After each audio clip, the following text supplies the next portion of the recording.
আজি বৰ ভাল ভাল মানে কি বহুত ইম্পৰ্টেণ্ট এইটো টপিকৰ পৰা আলোচনা কৰা হ'ব।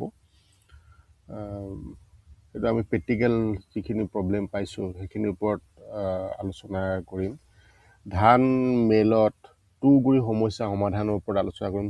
চাউলৰ লগত তুঁহগুৰি কিয় মিহলি হৈ আহে, ঠিক আছে।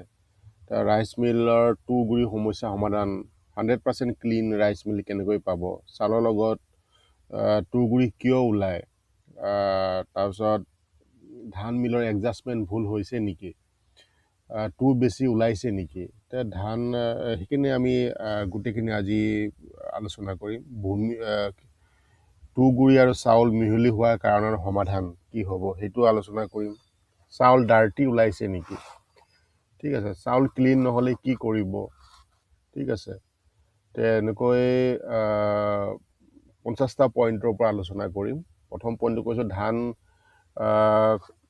তুঁহগুৰি সমস্যা সমাধান চাউলৰ লগত মিহলি হৈছে নেকি, 1 নম্বৰ পইণ্ট। ৰাইচ মিল তুঁহগুৰি সমস্যা সমাধান কৰিবলৈ 100% ক্লিন ৰাইচ কেনেকৈ পাব, এইটো 2 নম্বৰ। চাউলৰ লগত ভুচি কিয় ওলাইছে সেইটো সমাধান পাব। ৰাইচ মিল এডজাষ্টমেণ্ট ভুল হৈছে নেকি, সৰু হওক ডাঙৰ হওক যিকোনো হেৰি। ৰাইচ মিল মেচিন ছেটিং ভুল হৈছে নেকি, তুঁহ বেছি ওলাইছে নেকি, ৰাইচ মিলৰ প্ৰব্লেম ফিক্স, ছেপাৰেট ছেকশ্যন কি হয়, এইবিলাক গোটেই হেৰি আলোচনা কৰা হ'ব। তাৰপিছত ভুচি আৰু চাউল মিহলি হোৱা কাৰণবোৰ আলোচনা কৰা হ'ব। তাৰপিছত চাউল একদম পৰিষ্কাৰ কৰা কেনেকৈ আহে, এইটো গোপন পদ্ধতি আলোচনা কৰা হ'ব।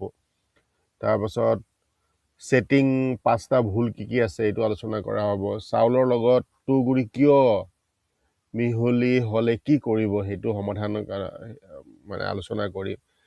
তাৰপিছত চাউল ভাল কৰিলে বিজনেছ কেনেকৈ আগবাঢ়িব সেইটো বৰ ইম্পৰ্টেণ্ট, সেইকাৰণে সেইটো নহ'লে বাকী মেচিন লৈ একো লাভ নাই। এতিয়া প্ৰথমটো হৈছে চাউলত মানে ৰাইচ মিলত তুঁহগুৰি কিয় চাউলৰ লগত মিহলি হয়, প্ৰথম কুৱেশ্যন। এইটো প্ৰব্লেম আইডেণ্টিফিকেশ্যন কৰিছোঁ বহুত জেগাত দিয়া সময় ফিটিং কৰাৰ পাছত এইটো ডাঙৰ সমস্যা এটা আহে। সেইটোৰ ওপৰত আলোচনা কৰিছোঁ, কিয় চাউলৰ লগত মিহলি আহে। প্ৰথম কাৰণটো হৈছে যে পেডি ঠিকমতে ক্লিন নোহোৱাত, প্ৰি ক্লিনিং উইক, মানে ঠিকমতে ক্লিন নোহোৱাৰ বাবে এইটো হয়।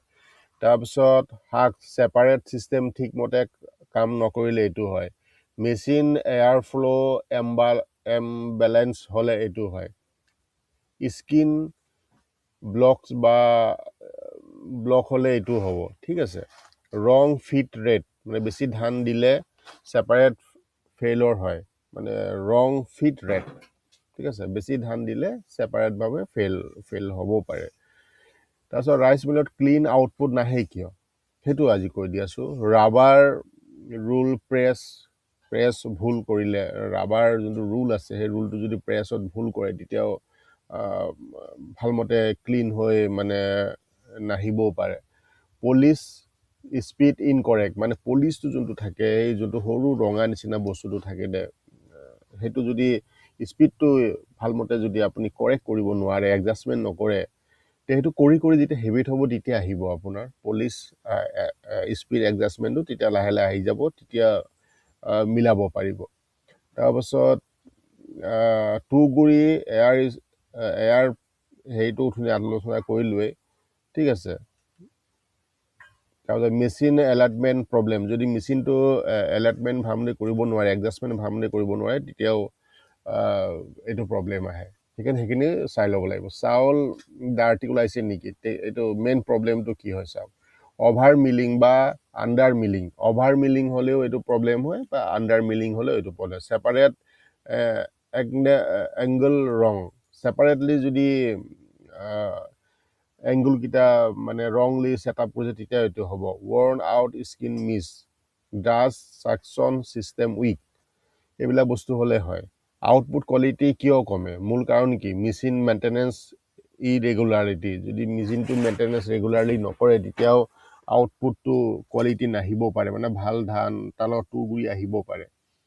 অপাৰেটৰত নলেজ যিসকল মানুহে মানে চলায় বস্তুটো, তেওঁলোকৰ নলেজ কম হ'লেও আউটপুট মানে কোৱালিটিত ধান বেয়া আহিব পাৰে।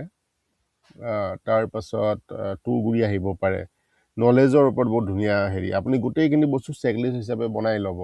আৰু যদি আপোনাক PDF লাগে বা ইয়াৰ গোটেই তথ্যটো লাগে, হোৱাটছআপত মেছেজ কৰিব, মই গোটেই হেৰি কৰি পঠাই দিম, PDF পঠাই দিম।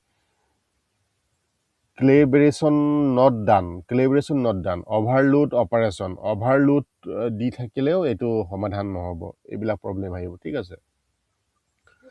তাৰপিছত মেচিন ছেটিং ইছ্যু, ছেটিং ভুল হ'লে বা ভুল হ'লেও মেচিন ছেটিং ভুল হ'লে কি হয়? চাউল ভাঙিব, ব্ৰকেন হ'ব, তুঁহগুৰি এইটোৰ লগত সেইটো মিলি আহিব, ভালমতে ছেটআপ নহ'ব, ৰাইচ ইনক্ৰিজ নহ'ব, হাক্স মিক্স হৈ আহিব, মানে হাক্স মানে হৈছে তুঁহগুৰিটো মিক্স হৈ আহিব যদি মেচিন ছেটিং ভাল নহয়।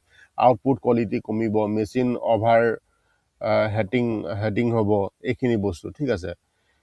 5টা মূল লক্ষ্য হৈছে যে অপাৰেটৰ মিষ্টেক, অপাৰেটৰ কি মিষ্টেক কৰে? Excess the husks in the ridge, polishing quality, high broken rice, noise by vibration increase, আউটপুটটো মানে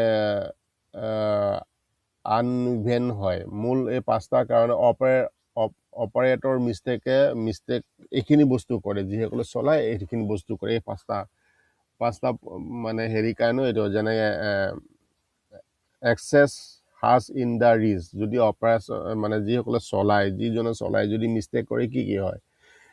এক্সেছ হাৰ্টছ ইন দ্য মিক্স, মানে এক্সেছ তুঁহগুৰি ওলাব, পলিচিং কোৱালিটি ওলাব, হাই ব্ৰকেন ৰাইচ, চাউল বহুত ভাঙি ওলাব। চাওক, এই মানে যিসকল চলায় যদি মিষ্টেক কৰে এইখিনি সমস্যা আহিব। স্পীড এণ্ড চেলিব্ৰেশ্যন সমস্যা কেনেকৈ সমাধান কৰিব? ৰাবাৰ ৰুল স্পীড বেলেঞ্চ কৰিব লাগিব, ফেন RPM ঠিক কৰিব লাগিব, যোনটো RPM ঠিক কৰিব লাগিব, স্কিন এলাইনমেণ্ট এডজাষ্ট কৰিব লাগিব, স্কিন এংগল এডজাষ্ট কৰিব লাগিব, যোনটো এংগুল থাকে এইবিলাক এডজাষ্ট কৰিব লাগিব। ইমান ধুনীয়া পইণ্ট। অপাৰেটড মিষ্টেক প্ৰব্লেম আৰু অভাৰ ফিডিং, মানে অভাৰ ধান দিলে এইটো হয়, ৰং মইশ্চাৰ চিলেকশ্যন কৰিলে এইটো হয়, ডেইলি ক্লিন মেইনটেনেঞ্চ মেচিন যদি ক্লিন নকৰে এইটোও হয়। 100% ক্লিন ৰাইচ কেনেকৈ পাব? পেডি প্ৰপাৰলি ক্লিন কৰিব লাগিব, মইশ্চাৰ 12 বা 15%